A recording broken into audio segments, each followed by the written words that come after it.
Hey guys, welcome back. So, we're going to have a tough conversation. So, I'm just preparing you for it because it's going to suck and I know it. And I'm laughing because it's almost a nervous laugh. How many of you got into real estate for the freedom and flexibility that provides and the financial impact that you can make, right? We are almost sold by brokers that we are going to be millionaires by next week. And when that doesn't happen, it's demotivating. It's like you're questioning yourself and your being and your worthiness to be successful in this industry. And it's difficult. It's absolutely, totally difficult. And I think what a lot of the times happens is that we hype ourselves up for being great in this industry, but we forget to take the necessary daily steps of the action items towards our greatness in this industry. And so we're going to talk for just a second about the feast and famine cycle of real estate. And if you haven't heard this term before, basically it describes the roller coaster of income that real estate agents typically go through. It is very tough. It is something that will drive you to the couch. When I say that, that basically means like you're so overwhelmed with the idea of your own failure that you would rather be on the couch than do anything else to move yourself forward because you feel like such an overwhelming failure. And it's difficult, it's tough, it sucks, right? It sucks. So we're going to talk a little bit about this. What is your big goal? And typically, these fall into a couple of different stages. One of them could be a sales goal.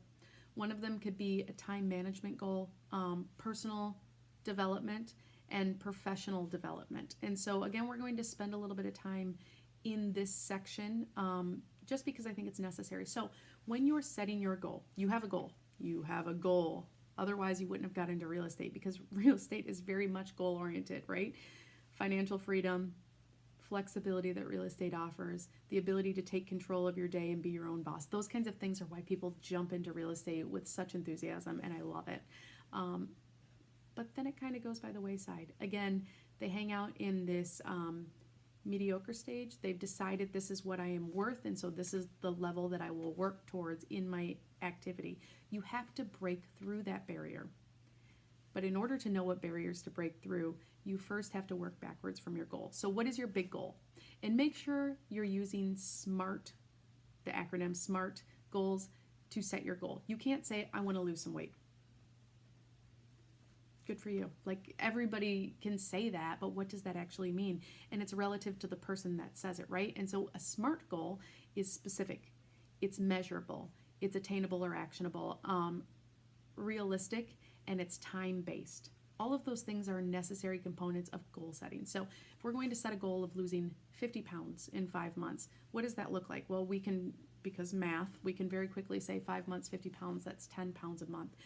And then if we break that down even more for 4.3 pound or weeks, then it's really like 2 pounds a week.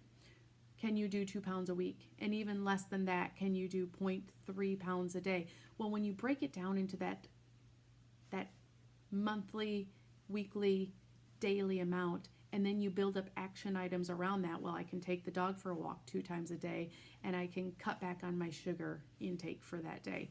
That feels more achievable than I'm going to lose 50 pounds. And the same is true for your real estate career. You have to make your big goal. And if it's audacious, that's okay, as long as it's realistic for your life. It can be audacious. It can be an audacious goal. But again, do you have those SMART things in place to achieve them? And then are you developing your daily habits and sticking to them around those daily habits to hit those measurement marks to decide if you are on track, if you are working like you're supposed to, if your goals are realistic, and if you can achieve them. Because when you hit those milestones, those daily, weekly, monthly milestones towards your goal, you need to decide if you're going to burn the ships and move forward, or if you need to change course, or your plan needs to change course. And it's okay to do that. It is okay to do that. But when you are consistently not doing your daily actions to achieve your goal, and you're doing it for the sake of saying yes to other people, while you are serving everybody else in your life, you're denying yourself and you're abandoning yourself and you're saying, I'm not worthy of what I set out to achieve, and you're putting other people's priorities over your own. And that's not okay. It's not okay for you. It's not okay for your family. It's not okay for your finances. That is not okay. Serve yourself first, and then go out and serve other people with what's left. It is okay to be a leader. You will still be a leader. You will still be an incredible service-based business owner if you serve yourself first and focus on your business. We're going to talk a little bit more about this entrepreneurial, I choked all over that word, sorry about that, the entrepreneurial journey and what that means for your finances in the next video. But take a second and examine what your big goal is for this coming year. And it's okay if it's May and you're like, I need to start again, or if I need to set another goal, that's okay. You do not have to wait till the beginning of the year to do this. Start where you are now. Set your big goal, break it down into chunks, and then start judging your success or failure based on your daily actions. And if you don't do it that day, start again tomorrow. Give yourself the grace to start again. And if you don't do it another day and another day and another day, you need to figure out where the disconnect is from yourself and from your core being. Because if you are consistently not doing it, it's not because you're procrastinating, it's because you're unclear on what your core self is and how this doesn't align with it. And so spend a little bit of time there too. Okay, next video, we're going to talk about finances. And it's a tough topic too. So I know this one was tough, and we're going to move on to a tough topic, but it's worth it, I promise, as part of your journey, because you're worthy of a great career in real estate. It just takes a little bit of evaluation in order to get there. So I've linked the next video. Join me in it.